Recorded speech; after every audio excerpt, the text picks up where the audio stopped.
আজকে অন্তর্বর্তীকালীন সরকারকে এ কথাটুকু বলতে চাই যে আজকে যদি আপনাদের সময়ও এদেশের শ্রমিকরা তাদের যে উপার্জন সেটা দিয়ে যদি আলু কিনতে না পারে, চাল কিনতে না পারে, তেল কিনতে না পারে, চিনি কিনতে না পারে, তাদের তিন বেলা আহারের যে সামান্যতম যে প্রয়োজন সেটা যদি মেটাতে না পারে, তাহলে এই আন্দোলনের চেতনা এবং স্পিরিট এটা ধ্বংস হয়ে যাবে।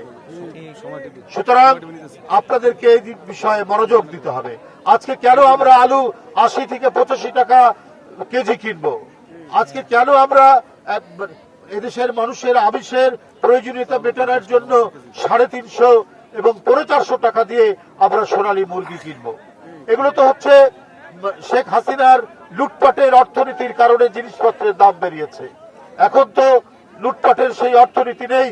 একটি অন্তর্বর্তীকালীন নিরপেক্ষ সরকার, তারা মার্কেটে মার্কেটে বাজারে বাজারে হানা দিয়ে সিন্ডিকেট বাসদেরকে তারা ধরবেন, যারা পণ্য সিন্ডিকেট করে তাদেরকে ধরবেন এবং বাজার নিয়ন্ত্রণ করবে। আজকে যারা গরিব মানুষ, আজকে যারা শ্রমজীবী মানুষ, তারা তাদের বেতন দিয়ে যাতে আলু, পেঁয়াজ, পটল, চিনি, কাঁচামরিচ, চাল কিনতে পারে, সেই ব্যবস্থা আপনাদেরকে রাখতে হবে। বন্ধুরা আমার, আজকের এই যে শীতের শৈত্য প্রবাহ, এই শৈত্য প্রবাহে অনেক মানুষ কষ্ট পাচ্ছেন, বিশেষ করে শ্রমজীবী মানুষ কষ্ট পাচ্ছেন। তাদের জন্য তাদের যে যতটুকু সামর্থ্য সেই নিয়ে জাতীয়তাবাদী শ্রমিক দল আজকে এগিয়ে এসেছে। আমি এই তাদেরকে ধন্যবাদ জানাচ্ছি।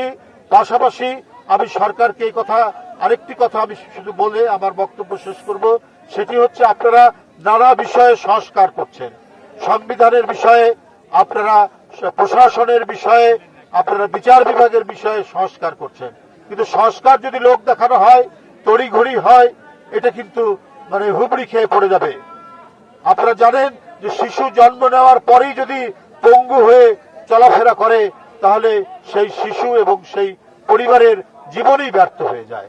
আজকে সংবিধানের যে অনুচ্ছেদ 70-এর কথা বলা হচ্ছে, এই 70 অনুচ্ছেদ আজকে আপনারা কিভাবে সংস্কার করে কি করবেন সেটা আপনাদের বিষয়। কিন্তু জনগণের পক্ষ থেকে এইটা বলবো যে তড়িঘড়ি করে কিছু করতে গেলে, আমি আগেও যেটা বলেছি, তাহলে সংবিধান কিন্তু আরো বেশি পঙ্গু হয়ে যাবে।